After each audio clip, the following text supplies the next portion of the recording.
श्री राधा वल्लभ लाल की।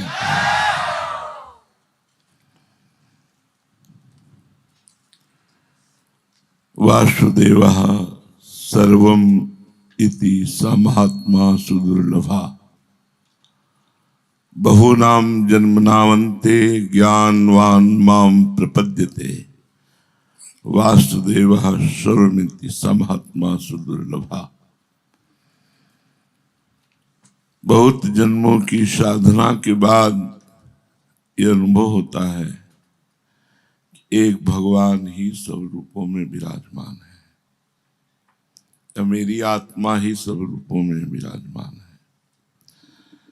जो ऊंचे दर्जे के तत्वज्ञ ज्ञानी जीवन मुक्त महापुरुष होते हैं वो अभिन्न भाव से देखते हैं, अभिन्न भाव से, अखंड भाव से मेरी ही आत्मा है। वो अपने स्वरूप में रहते हैं। अगर हम आपको अपनी आत्मा न मानते हो तो आपको हमसे प्यार ना हो, हम प्यार करते हैं तो आप हमसे प्यार करते हैं, हम प्यार ना करें तो आप हमसे प्यार कर ही नहीं सकते।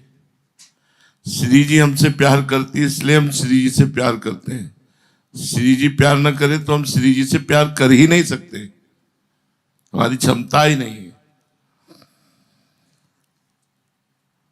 जो जीवन मुक्त तत्वज्ञ भाव, इसीलिए लिखा महासंगस्तु दुर्लभो। दुर्लभो के बाद फिर लिखा है अगम्यो। अगम्यो माने निर्वाह करना कठिन है। अब उसी निर्वाह करने में अपनेपन का इतना हमारा बढ़ा हुआ स्वरूप होना चाहिए कि उनकी हर चेष्टा हमें आनंद देनी चाहिए।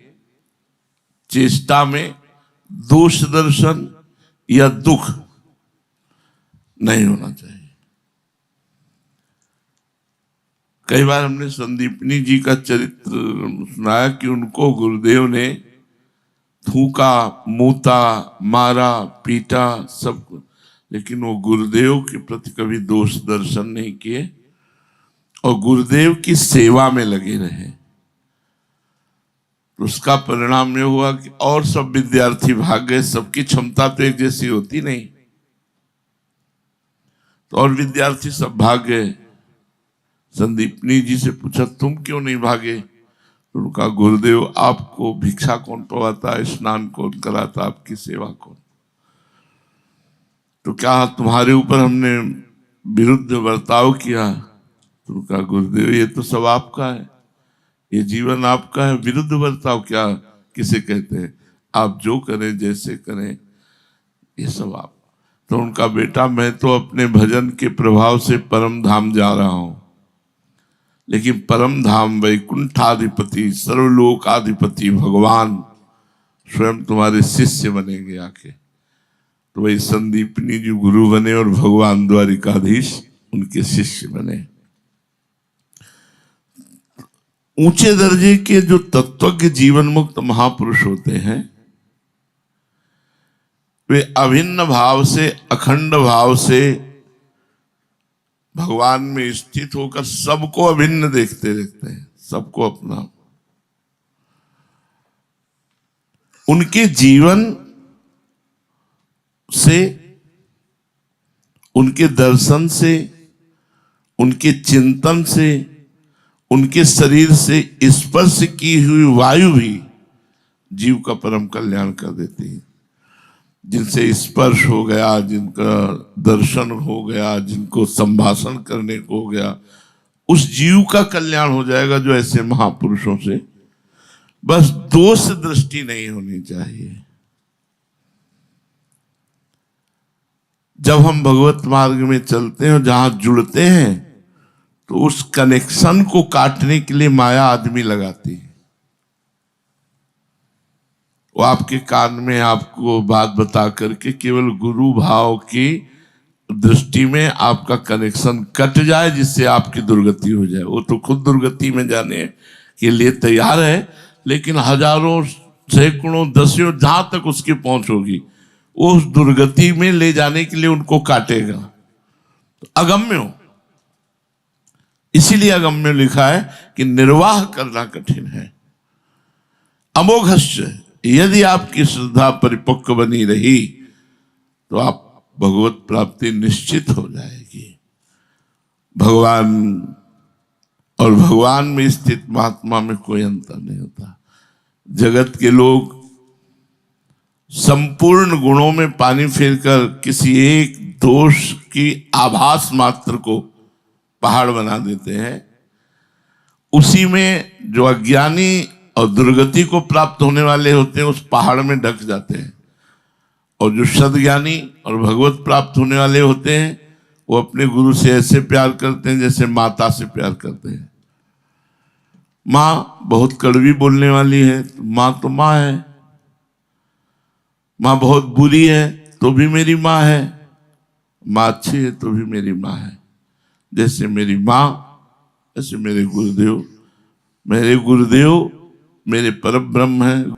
तुम यही नहीं जान पा रहे हो मेरे हो, तुम अपने को अलग मान करके मेरे को अलग मान करके देख रहे हो, इसीलिए बस परमार्थ का स्वरूप खंडित हो रहा। तो हमारी आत्मा हो।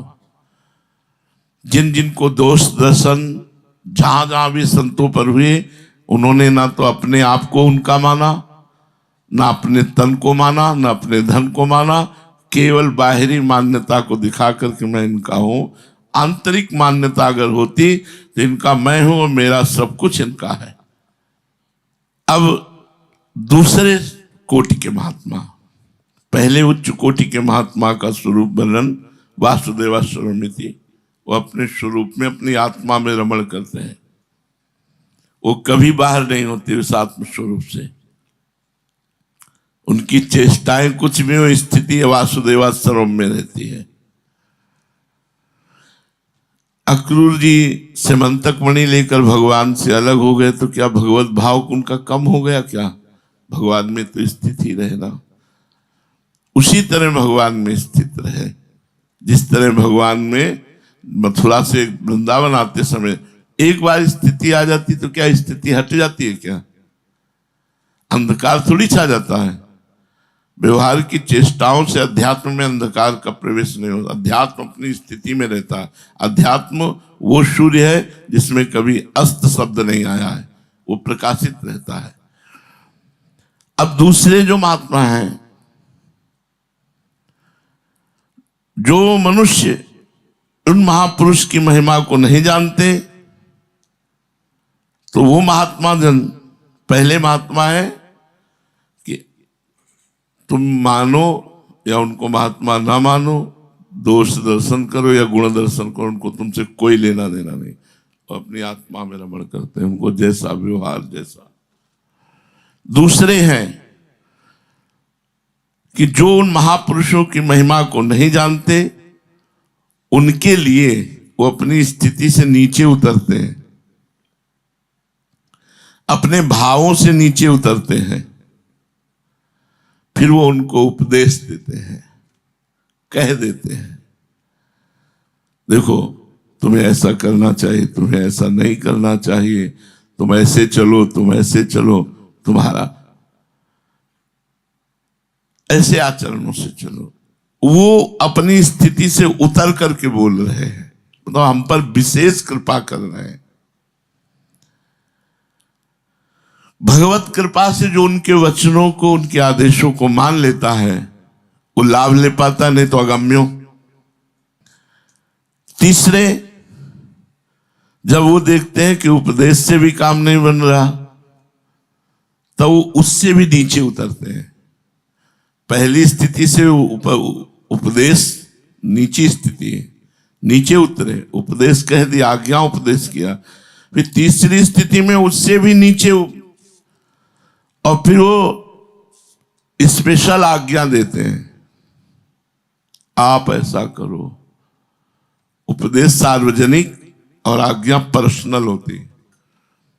आप हमारे लिए ऐसा करो, आप हमारी आज्ञा का ऐसा पालन करो, हमारे लिए आप ऐसा करो, आप ऐसा करो। तो वो उसमें प्रसन्न होकर जब लगे तो वो वहीं पहुंच गए, क्योंकि परम तत्व तो भगवान ही गुरु रूप में है। तुम्हारी श्रद्धा या अश्रद्धा से तुम्हारे अंदर फर्क पड़ेगा, वहां थोड़ी कोई फर्क पड़ेगा।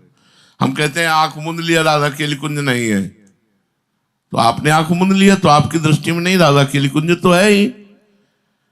तो गुरु साक्षात पर ब्रह्म वो तो है ही। बोले हम नहीं मानते। हाँ, तो दुर्गति का मार्ग है, दुर्गति का मार्ग वो प्रशस्त हो रहा है, वो तो है ही पर ब्रह्म। उसको तुम कैसे, तुम आंख मूंद लो तो क्या महल खड़ा है, वो हट थोड़ी जाएगा। शास्त्र पर ब्रह्म परमात्मा तत्व ही हमारे गुरुदेव।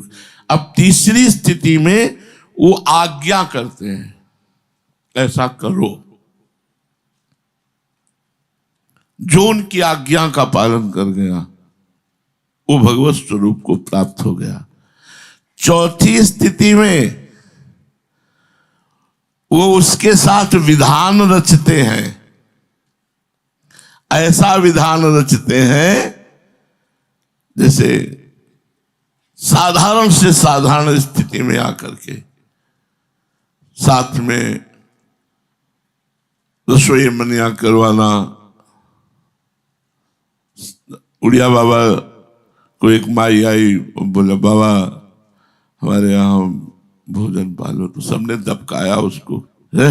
महाराज जी आप क्या पाने जाएंगे? महाराज जी ने दृष्टि डाली और एक को बुलाया, पूछा इसका घर जानते हो? बोले हाँ। कमंडल उठाया, थोड़ी देर बाद और कहा में सोच लगी है। तो अरहर के खेत में पहले ऐसे जाना होता था, तो अरहर के खेत में गए और जो शिष्य साथी बोले यहीं खड़े रहो जब तक सोच हो के नाम है। वो घुसे खेत से, उधर गए, गांव वालों से पूछा उसका घर कहाँ? वहां गए तो बोली जल्दी ला रोटी। बोले महाराज तैयारी तो कुछ है नहीं। बोले आटा हम लगा रहे हैं, जल्दी तो चूल्हा जला। और जब वो गए तो बाबा मसाला पीस रहे थे। वो लोग भी पता लगा कि इतनी देर सोच में नहीं लगती, जरूर बाबा आ गए, मसाला पीस रहे थे। चौथी स्थिति में महापुरुष उतर करके स्वयं वैसे आचरण करने लगते हैं, उनको अपनाने के लिए, उनको अपना बनाने के लिए, उनकी चित्त वृत्ति का अपहरण करने के लिए, उनके मन का अपहरण करने के लिए। पांचवी स्थिति में वे इससे और नीचे उतर जाते हैं और एकदम उनके जैसे होकर के व्यवहार करने लगते हैं, अज्ञानी पुरुष जैसा व्यवहार करने लगते हैं और उनको अपना संग देकर अपने रंग में धीरे धीरे रंगते हुए वो उठाकर वहीं पहुंचा देते हैं जहां उनकी स्थिति थी। इसलिए संतों की आज्ञा में, संतों के सिद्धांत में, संतों के विचार में केवल आपके प्रति कल्याण की भावना भरी हुई है, आपके प्रति केवल मंगल की भावना भरी हुई है। उनकी आज्ञा पालन के बिना, उनके सिद्धांत का पालन करने वालों का कल्याण, जो उनके सिद्धांत का पालन नहीं करे, उनकी आज्ञा का पालन नहीं कर सकते, कैसे हो सकता है? महात्मा आज्ञा के रूप में जो कुछ कह दे उसमें एक विलक्षण शक्ति होती है। अगर आप दोष दर्शन उस बात पर ना करें जो आज्ञा कर रहे हैं। अब बड़ा विचित्र खेल है, श्रद्धालुओं का एक खेल है। चीदर चिदरानी जी के प्रसंग में आता है, जब चिदरानी जी ने अपना लहंगा बेच करके एक वस्त्र ही पहने थी और सीता से चरी पीपा जी का स्वागत किया। और जब ये बात सीता से चरी पीपा जी को पता चली तो आप पढ़ के देख लो, जो सुने होंगे वो जानते होंगे। उन्होंने कहा तुम नाचने वाली बनो, उस पैसे से चीदर चिदरानी जी की सेवा करेंगे। एक जगह तो सीता सेचरी जी को सजाकर पीपा जी ले ही गए। जब पहले संत सेवा की बात आई और ले गए थे कि नहीं? ये जब हमारा भाव पक्का होता है कि मेरे गुरुदेव या वो तो संत सेवा के लिए, गुरुदेव एक विलक्षण शक्ति होती है संतों की आज्ञा में, उनके आचरण में, उनके व्यवहार में। यदि दोष दर्शन न किया जाए तो वही विलक्षण शक्ति कल्याण कर देती है, वह उसको परम पद प्रदान कर देती है। आप सोचो 10-5 दिन कोई शरणागत हो, 10-5 दिन क्या, हमें लगता है 1-2 दिन हुए होंगे शरणागत हुए सुग्रीव जी को। जब बाली ने कहा मुझे क्यों मारा, तो भगवान ने कहा तुम जानते हो मेरा शरणागत है, मेरा शरणागत है और तुम इसे मारना चाहते हो। तो जो शरणागत का मित्र हो मेरा मित्र, जो शरणागत का शत्रु मेरा शत्रु। तो जब अपने लोग शरणागत हैं तो अपने अनाथ तो है नहीं कि जैसा चाहे वैसा करें। क्यों? परमात्मा भगवान सच्चिदानंदमयी श्री जी, रसमयी श्री जी, वो हमारी स्वामिनी है। वैसा क्यों? जोई जोई प्यारो करे सोई मोहि भावे, कब लाओगे, कब लाओगे? सुन सुन करके कान गंदे मन गंदे तो पहुंचो गंदगी में, और सुन सुन करके कान पवित्र मन पवित्र मेरे परब्रह्म परमात्मा कब देखोगे? प्रतिकूलता करे तब परब्रह्म परमात्मा देखो। ऐसे तो परब्रह्म परमात्मा है ही, प्रतिकूल आचरण करे और फिर परब्रह्म परमात्मा देखो, तब तो बात समझ में आ जाएगी। आज्ञा पालन करने वाला बिना परिश्रम के परम पद पर स्वाभाविक आरूढ़ हो जाता है, जो संतों की आज्ञा का पालन करता है। छठवें, अब वो महापुरुष का छठा स्थिति का वर्णन कर रहे हैं। जो उनकी आज्ञा का पालन नहीं करते, नीच दर्जे के साधक हैं,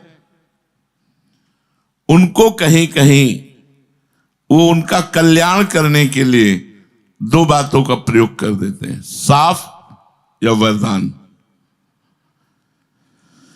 देखा कि आचरण तो अनुकूल करने की चेष्टा करता पर कर नहीं पाता है, तो वरदान दे दी, जाओ भगवान तुम्हें सामर्थ्य प्रदान करें, तुम आगे बढ़ो।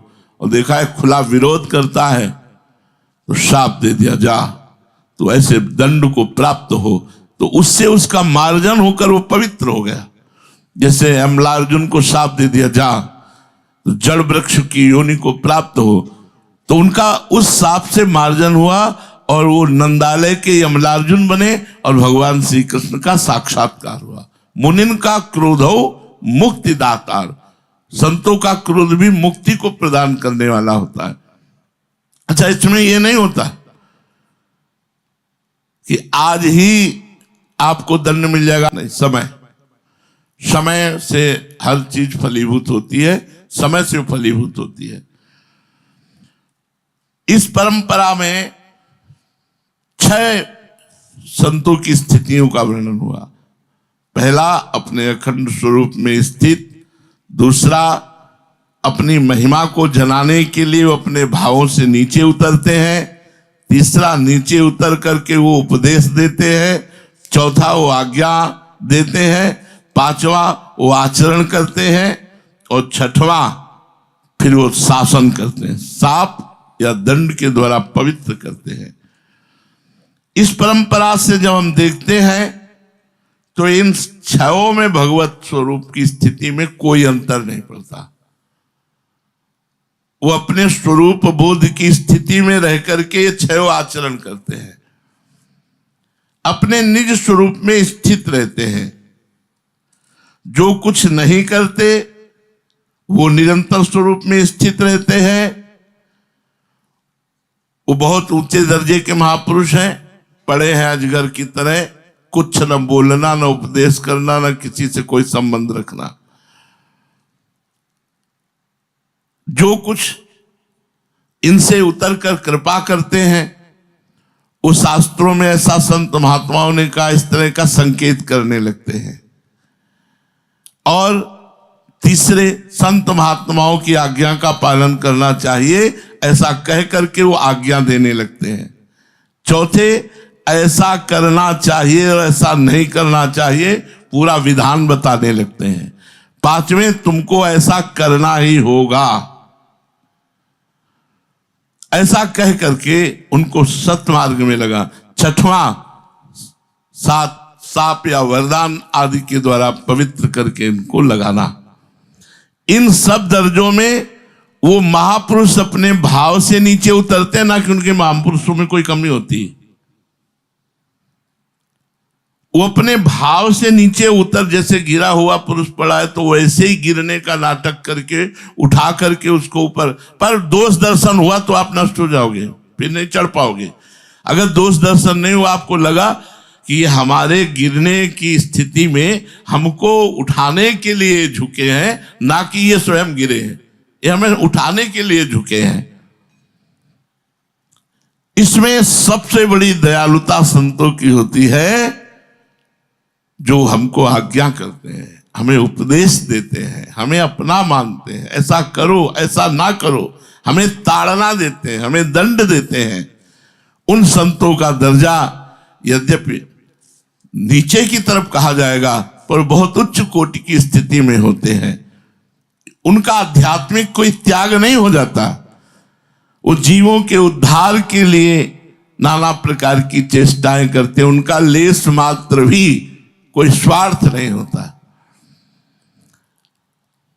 ऐसे ही भगवान भी अपने स्वरूप में नित्य निरंतर स्थित रहते हैं। जैसे भगवान नित्य निरंतर अपने स्वरूप में स्थित रहते हैं, ऐसे महात्मा जन भी नित्य निरंतर अपने स्वरूप में स्थित रहते हैं। तो कह रहे हैं बहु नाम जन्म नावंते ज्ञानवान माम प्रपद्यते वासुदेवा सर्वमित समात्मा सुदुर्लभा। बहु नाम जन्म नामंते, बहुत जन्मों की साधना, मतलब मनुष्य जन्म ये आपका अंतिम जन्म है। मनुष्य जन्म मिलना, साधु संग मिलना, बिल्कुल निर्दोष दृष्टि रखना यदि कल्याण चाहना है तो। आंधियां चलती रहती हैं, तूफान आते रहते हैं, मेघ छाते रहते हैं, बिजलियां कड़कती रहती हैं, पर वास्तविक आकाश पर कोई फर्क नहीं पड़ता। ये सब आकाश के नीचे की बातें हैं, आकाश पे कोई फर्क नहीं पड़ता। ये बादल आकाश में नहीं है, आकाश निर्लेप रहता है। ऐसे निर्लेप रहोगे जब ये दृढ़ भाव रखोगे कि मेरे परब्रह्म परमात्मा मेरे सदगुरुदेव के रूप में विराजमान है, तो कोई बाल बांका नहीं कर सकता। तुम्हारा परमार्थ तो पुष्ट चला जाएगा, निकल जाएगा। नहीं, पूरा जीवन भगवान के लिए दिया और ये चार शब्द सुन करके तुम्हारे अंदर अश्रद्धा आई और तुम्हारी दुर्गति का कारण बन गया। अब करते रहो, अब क्रिया करते रहो, परिणाम में लाभ नहीं मिलने वाला, क्रिया केवल करते रहो। अश्रद्धा तुम्हारी वहीं पहुंचा देगी जहां, जैसे कह देते हैं कि मेरी तो भगवान पर श्रद्धा है, मेरी तो आचार्य पर श्रद्धा है, और आचार्य के वचनों पर, भगवान के वचनों पर। भगवान के भक्त से गलती हुई और आपने एक भगवान का जन है ये मान करके आपने नमस्कार ही किया, ये देखकर भगवान आपका परम कल्याण कर देंगे।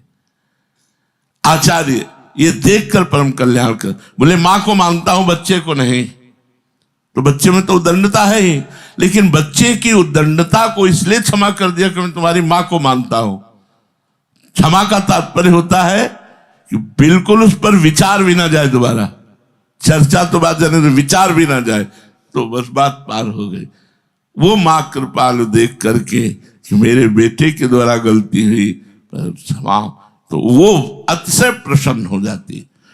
हमारा ये अंतिम जन्म है, हम सबका यदि हम निर्दोष हो पावे तो। मनुष्य जन्म देकर भगवान ने अहेतु की कृपा की, वृंदावन बुलाकर अहेतु की। अब क्या समझते हो, मार्ग में विघ्न नहीं पड़ेगा, ऐसे निकल जाओगे, वहीं से कनेक्शन काटा जाएगा जहां से बिजली आती है, वहीं से कनेक्शन काटा जाएगा, वहीं से कनेक्शन, वो तुमको दिखाई देगा सामने, हाँ है दोष,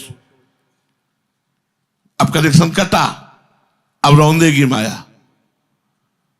गुरु प्रसन्न साहब अनुकूला, मिठी सकल कल्पित भैसूला, मैं तुम्हारा हूं।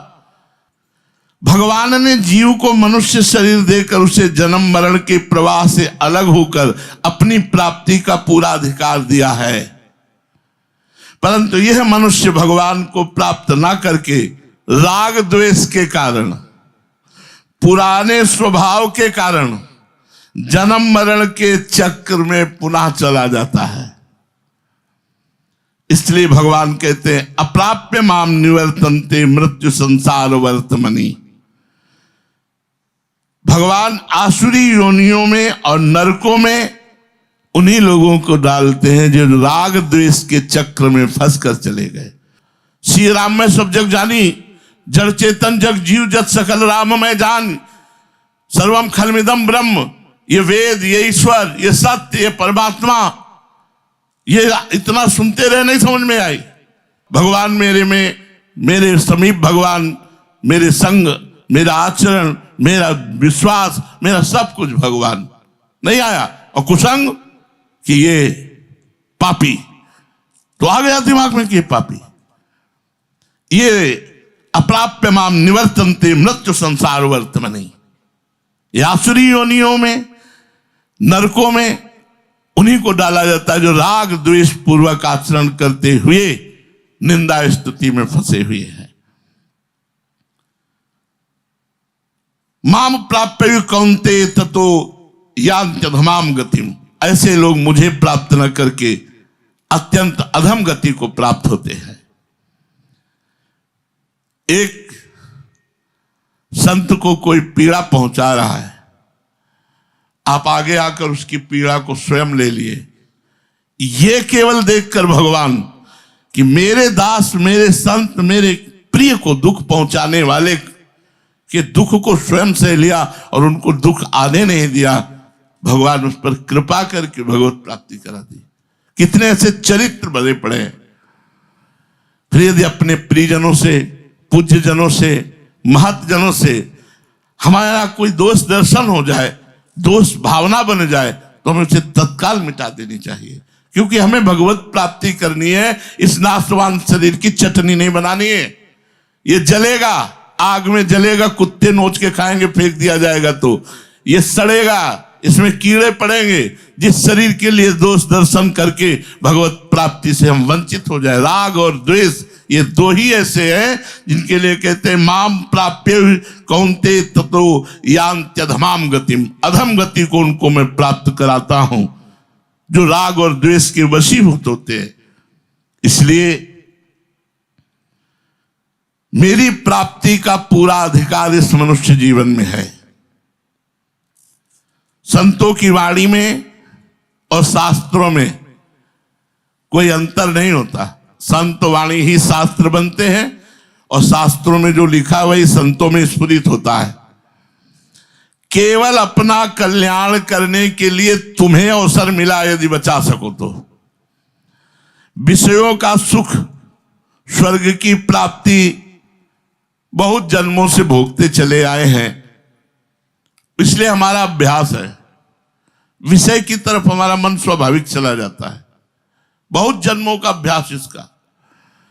आप मतलब विचार करिए कि भगवान के निज जन होते हुए एक समंतक मणि लेकर काशी चले जाते हैं। भगवान का निरंतर चिंतन करते हुए जहां बुलाए वहां भगवान प्रकट हो जाए। नारद जी विवाह के लिए विचलित हो जाते हैं। भगवान की कितनी प्रचंड माया, जिन पर भगवान वाहन बनाते हैं। गरुड़ महाराज को भगवान की इस लीला पर मोह हो जाता है, ये भगवान है। अरे भगवान तो वो जो हमारे ऊपर बैठ करके उठते सामवेद की स्तुति का गान। आखिरकार इतना जलन पैदा हुई, भागकर भगवान शंकर के पास गए। भगवान शंकर ने भी कहा तुम्हारे इस प्रश्न का उत्तर मैं नहीं दूंगा। बोले भगवान की, पार्वती जी ने कहा क्यों नहीं आपने उत्तर दिया? तो बोले भगवत कृपा से मैंने देख लिया था कि गरुड़ जी के अंदर अहंकार है। कीन होएस कब हो अभिमाना और सोख हो वंचा कृपा निधाना। भगवान उसी अभिमान को नीचा करने के लिए, नष्ट करने के लिए ये लीला कर रहे हैं। भगवान के जनों में दोष नहीं होता, उनकी लीला होती है। उनकी लीला में उपहास किया नारद जी का। तो नारद जी जब दुल्हन के चक्कर में फंसे तो शंकर जी के पार्षद उपहास कर रहे थे ताली बजा के। राक्षस योनि की प्राप्ति हुई। आज बेचारा भक्त यदि भगवान की माया से ग्रसित हो गया है तुम उसका उपहास नहीं, ये देखें बहुत बड़े का है, भगवान का जन है। आज भगवान किसी अभिमान को नष्ट करने के लिए उसकी बुद्धि को चक्कर में डाल रहे हैं, और जिस दिन अभिमान नष्ट हो गया तो भगवान का लाडला भगवान की छाती से ही रहेगा। तुम्हारी जो गति भगवान करेंगे। तुम सोचो, जब वो इस परिस्थिति में आते हैं कि अपने भक्त में कोई अभिमान देख लेते हैं तो क्षमा नहीं करते, घुटने के बल गिरा देते हैं, तो सोचो तुम्हारा क्या होगा जब तुम भगवान के भक्त पर दोष दर्शन करके उसकी निंदा और अवहेलना और उसका पतन, उसका विनाश चाहोगे, तो तुम्हारा क्या होगा। भगवान कहते हैं संपूर्ण वासनाओं का नाश करके अपना कल्याण कराने के लिए मैंने ये मनुष्य जन्म दिया है। इसलिए संपूर्ण जन्मों का यह अंतिम मनुष्य जन्म है। अब जिस जिस भाव से हम विचरण करते रहे वो भाव उठेगा। अब देखो, पूरे जीवन भर नारद जी में कभी भी कोई विकार नहीं आया, यहां तक कि काम विजयी हो गए और विकार आ गया इस कोटि का अहंकार का कि भगवान शंकर से जाके कहा मैंने काम विजयी कर लिया। भगवान शंकर ने मना किया कि ये बहुत बड़ा दोष है, भगवान हरि से मत कह देना। वो सीधे हरि के पास गए, जाके वहां भी कह दिया। परिणामता ये हुआ कि बहुत बड़ी हानि हो गई, अपने इष्ट को शाप दे दिया। अंतिम में नारद जी ने हरि को शाप दे दिया, मैं जिस स्त्री वियोग से दुखी हूं उसी स्त्री वियोग में तुम दुखी होगे, और जो वानर रूप दिया वही तुम्हारी सहायता करेगा। बिल्व मंगलाचार्य इतने बड़े महापुरुष हुए, चिंतामणि वैश्या में अत्यंत आसक्त, हम माया। गोस्वामी तुलसीदास जी अपनी पत्नी को एक क्षण के लिए भी छोड़ नहीं सकते थे, अदर्शन नहीं सह सकते थे। किसी जजमान के यहां गए, मायके चली गई तो आकर के सीधे वहीं ससुराल गए, तब वहां जब एक शब्द उठा कि जैसे तुम इस चाम में प्रेम करते हो वैसे राम में प्रेम करते थे तुम्हारा कल्याण हो जाता, धक्का लगा हृदय में कि मैं जिस पर इतना आसक्त हूं वो ऐसे वचन पर मुड़ गए। और गोस्वामी तुलसीदास जी महाराज, ये लीला भगवान की माया ऐसी, जो लक्ष्मण हो या मरम न जाना, जो कछु चरित रचा भगवाना। हम लोग कैसे जान जाएंगे, हम लोग तो बहुत छोटे बच्चे हैं। भगवान की ऐसी दुरंत माया, ना जानो छिनंत कवन बुद्धि घटे प्रकाशित, छुट चेतन जो अचेत्य मुनि भय विश्वासित, पारा सर सुरेंद्र कल्प कामिनी मन फंद्या। ऐसे थोड़ी है, अनेक जन्मों के भावों का संस्कार हमारे अंदर जो बैठा हुआ है वो सब भस्म होगा, तब अंतिम जन्म होगा, सब संस्कार भस्म होगा। मनुष्य में जो जो भाव, स्वतंत्रता दी गई, आप बर्ताव कर सकते हो, लेकिन परिणाम उसका आएगा। जो जो भाव आ रहे हैं, मनुष्य को पूरा अधिकार दिया गया है कि उन भावों को अपने उद्धार के लिए लगा दो। अब इसके आगे नए जन्म की तैयारी मत कर लेना, अपना उद्धार कर लेना। ये सर्वथा स्वतंत्र है मनुष्य जीवन। नर तन सम नहीं कवनिउ देहि, जीव चराचर जाचत जेहि। नर मनुष्य शरीर के समान कोई देह नहीं है, जिसके लिए देवता लोग भी याचना करते रहते हैं। नरक स्वर्ग अपवर्ग नसेनी, ज्ञान विराग भगति सुख देनी। ज्ञान वैराग भक्ति सबका सुख देने वाली। मनुष्य मात्र को परमात्मा की प्राप्ति का अधिकार है। डंके की चोट के साथ खुले शब्दों में कह रहे हैं, वर्तमान का दुराचारी से दुराचारी पूर्व जन्म के पापों के कारण नीच आचरण करने वाला भी इसी जन्म में भगवत प्राप्ति करने का अधिकारी है। इसी जन्म में भगवत प्राप्ति करने का अधिकारी। परम गति को प्राप्त होगा जो भगवान की शरण में होकर नाम जप करता है। ये चिंता मत करो कि ये दोष, ये तो कब कहां कैसे ना जानो छिनंत कवन बुद्धि घटे प्रकाशित। जो समाधि को प्राप्त थे उनमें भी क्षोभ पैदा कर दिया, तो अपने लोग तो बहुत दूरी की बात है। अगर इससे डरेंगे कि इतनी ऊंचाई में भी दोष हो सकता है, तो हम तो भगवत प्राप्ति कर ही नहीं सकते। इसीलिए लिखा है,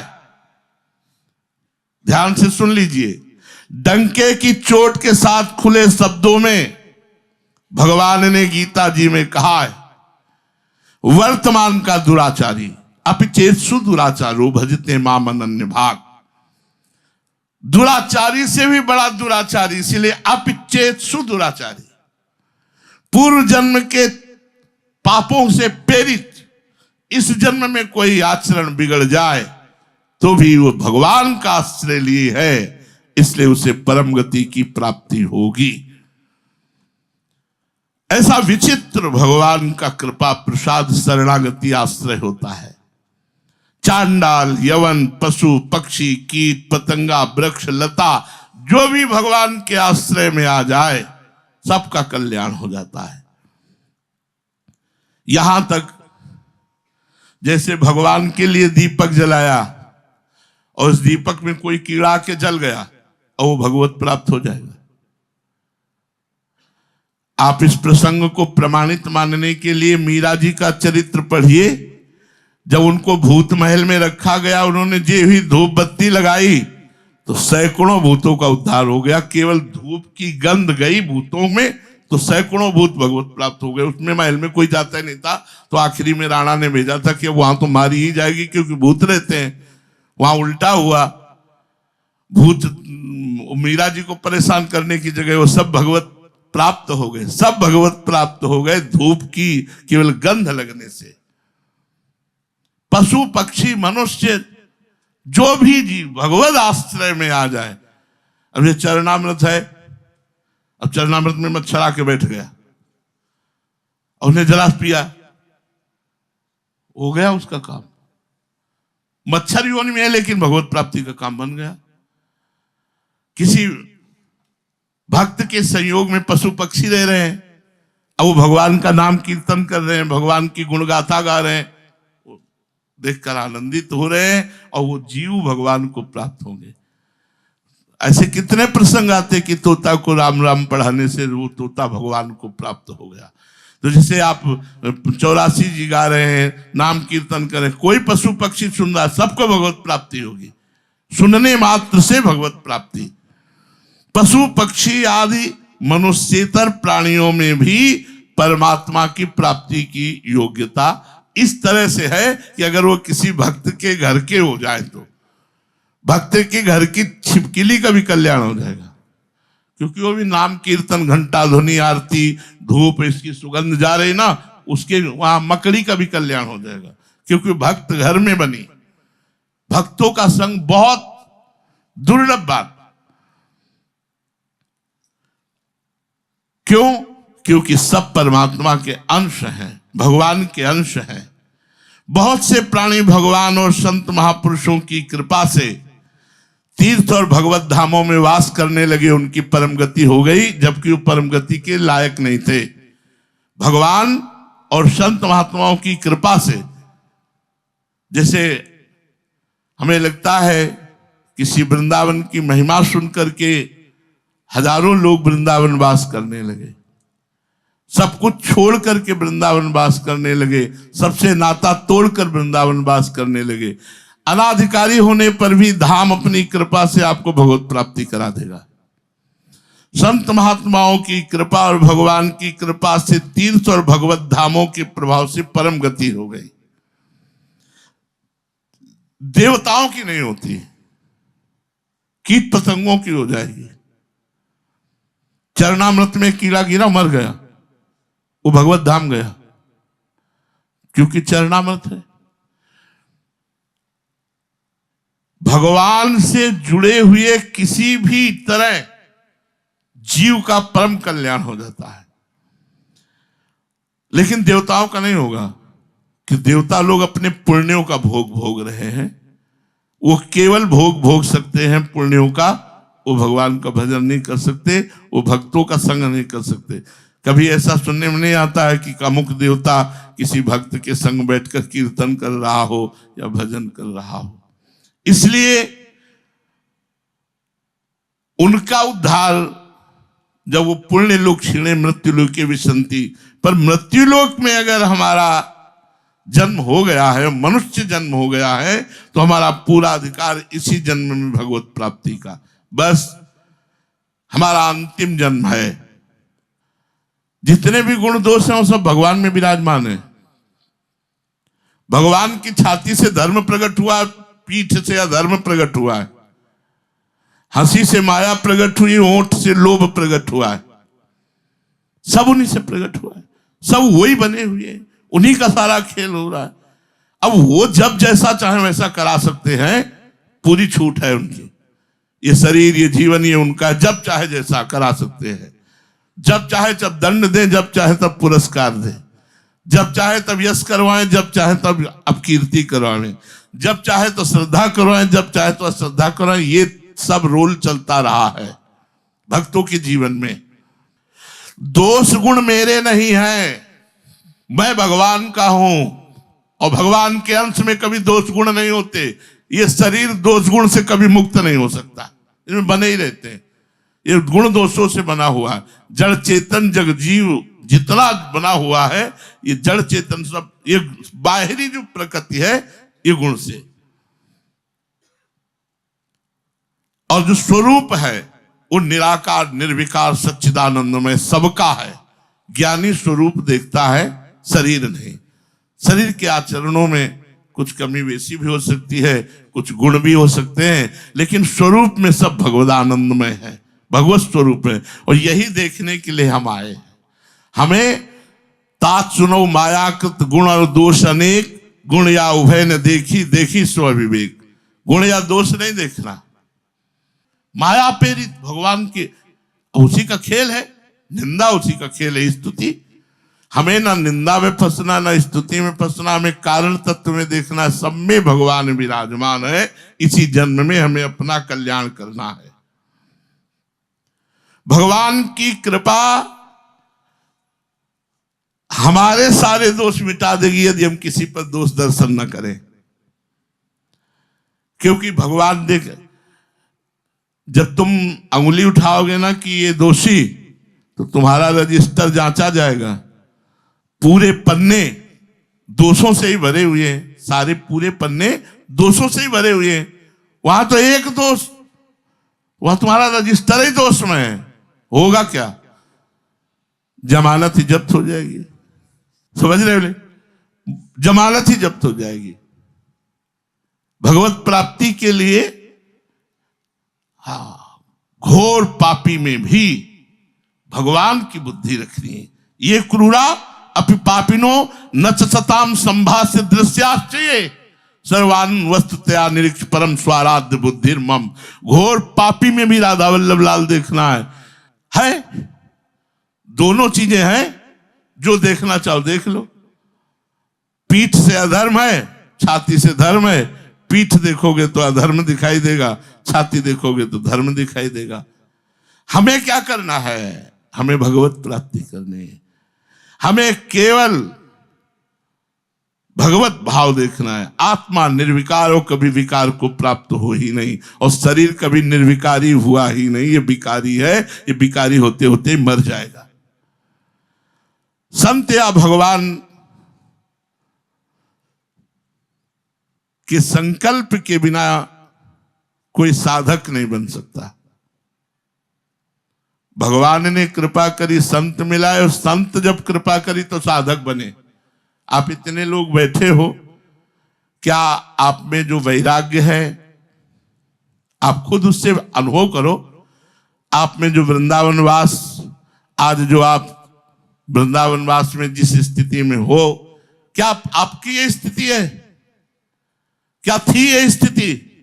आई कहां से? कहां से आई? जैसे बहुत चमक रहा है ना, और काट दो बिजली इसकी, दिखाई नहीं देगा कि है भी कि नहीं है। ये जो लाइट फेंक रहा है, ये कनेक्शन से फेंक रहा है। तुम कनेक्शन युक्त हो, आचार्य से लेकर, गुरु से लेकर, नाम वाणी के प्रभाव से। आज आप देखो आपका परिवर्तन है कि नहीं? कल से आज आपका परिवर्तन है कि नहीं? 10 वर्ष पहले आप क्या थे, आज क्या हो? तेरे भावे जो करे, भलो बुरो संसार, नारायण तू बैठ के अपनो भवन बुहार। हरि जाने गुरु जाने, हमारे ब्रह्म, हम ब्रह्म की उपासना कर रहे हैं। हमारे ब्रह्म साक्षात बैठे, ये कहेंगे कुएं में गिर जाओ तो एक साथ सब कुएं में गिर जाएंगे। आचार्य चंद्रनामानंदाचार्य जी अपनी मंडली के साथ बगीचे में बैठे थे, एक डाल आ रही थी कुएं के ऊपर। उन्होंने कहा हमें तो सिर्फ इस डाल को कटवानी है। बोले प्रभु अगर जो कोई डाल काटेगा वो कुएं में गिर जाएगा। बोले इससे मुझे कोई मतलब नहीं, कुल्हाड़ लो, इनमें चढ़ो, कौन चढ़ेगा इस वृक्ष की डाल केवल काटनी। अब उसमें कहलाने वाले शिष्य बहुत होते हैं, लेकिन समर्पण वाले बहुत कम होते हैं। समर्पण वाले अंगुलियों में गिले जा सकते, कहलाने वाले ड्रामेबाज तो बहुत हो सकते हैं, नाटक करने वाले बहुत हो सकते हैं कि सामने कुछ पीछे कुछ। जे हुई डाल पर एक चढ़े थे एक, और काटा तो डाल से तो नीचे कुएं में गिरे। जो ही कुएं में गिरे तो देखा भगवान श्री साकेत बिहारी के पार्षद आए, राम जी के पास ले गए, दर्शन कराया, प्रसाद पाया, और एक प्रसाद का और एक माला का दोना दिया कि जाकर के आचार्य चरण को दे दो। सब लोग रामानंदाचार्य से कहे महाराज कुएं में गिर गए, वो तो मर गया होगा। महाराज जी शांति से बैठे थे। थोड़ी देर में नमो नमः, जय हो जय हो जय हो के शब्द गूंज रहे थे। कुएं से निकले तो माला और प्रसाद पाए। दिव्य तेज में मुख, प्रसन्न तन तेज विराजा, कीन्हिस रामचंद्र कर काजा। सब लोगों के आश्चर्य हो गया। उनका लेट कैसे, विलंब कैसे हो गया? तो बोले भगवान साकेत बिहारी ने भोग पाया और हमको पवाया और आपके लिए दिया। तो अब जितने शिष्य थे सब ललचा गए कि यार हम कुएं में निकले तो भगवान के लिए थे, अगर कुएं में गिर जाते जाकर के तो भगवान के दर्शन हो जाते। गुरु आज्ञा में खाली पैर गिरने पर भी नहीं कहीं हित हो सकता, बिना विचार करी सुबझानी। खिलवाड़ समझ लिया परमार्थ को, परमार्थ को खिलवाड़ समझ लिया। तुम्हारी श्रद्धा, तुम्हारा विश्वास, तो ऐसी शक्ति हमें दे न दाता, मन का विश्वास कमजोर होना। हम श्री जी से अविश्वास करें? पूरा जीवन आपको दिया है, हम आपके हैं, आपके रहेंगे। अब आप जैसा चाहो नाच नचाओ, वो हम नाचेंगे। आप कहोगे कान पकड़ के उठो बैठो, मैं कान पकड़ के उठे बैठूंगा। आप कहोगे रो, मैं रोऊंगा। आप कहोगे हंसो, मैं हंसूंगा। अब जैसा चाहो वैसा करवाओ। मेरे में सामर्थ्य नहीं, पर मेरा अंतिम जन्म है। अब मेरा जन्म नहीं होना है, यह हमें बहुत पहले से पता है। तुम चाहो तो अपना अंतिम जन्म कर लो, निर्दोष दृष्टि करके। भेजे जाएंगे ऐसे पार्षद जो तुम्हारे कान में निंदा डालेंगे, क्योंकि गुरुमंत्र का प्रभाव तो तुम्हारे ऊपर पड़ा नहीं, निंदा का प्रभाव पड़ेगा। अच्छा, बस वो अच्छा तुम्हारी कुल परंपरा को अच्छा करेगा। ये भगवान का लीला विधान है। आंख मूंदो और कान मूंदो, निकल जाओ इतना रास्ता। आगे का रास्ता बहुत प्रकाशवान है, जहां तुम्हें किसी की जरूरत नहीं पड़ेगी। गुरु कृपा आगे प्रकाश लेती हुई चली जा रही है। भगवान की तरफ मनुष्य मात्र का तभी अंतिम जन्म हो सकता है जब वो संकल्प करे मेरा कुछ नहीं, केवल मेरे भगवान। आज हम संकल्प करें, आज हम संकल्प करें। 11 वर्ष के बच्चा थे तब संकल्प हुआ था ये, मेरे सिर्फ भगवान। अब अगर आप नचवाना चाहते हो तो नचवाओ, पिटवाना चाहते हो तो पिटवाओ और पुजवाना चाहते हो तो पुजवाओ। हम कोई नए साधक नहीं कि हम फिर ककारा शुरू करें कि का खागा घांगा। तो तुम्हारे कानों में अगर निंदा के शब्द पड़े तो उसे अंधेरी रात्रि की तरह काटने के लिए गुरु ज्ञान का प्रकाश लेकर निकल जाओ। ये अंतिम जन्म है, भगवान की प्राप्ति कर लो, नहीं कुछ नहीं होने वाला इनसे।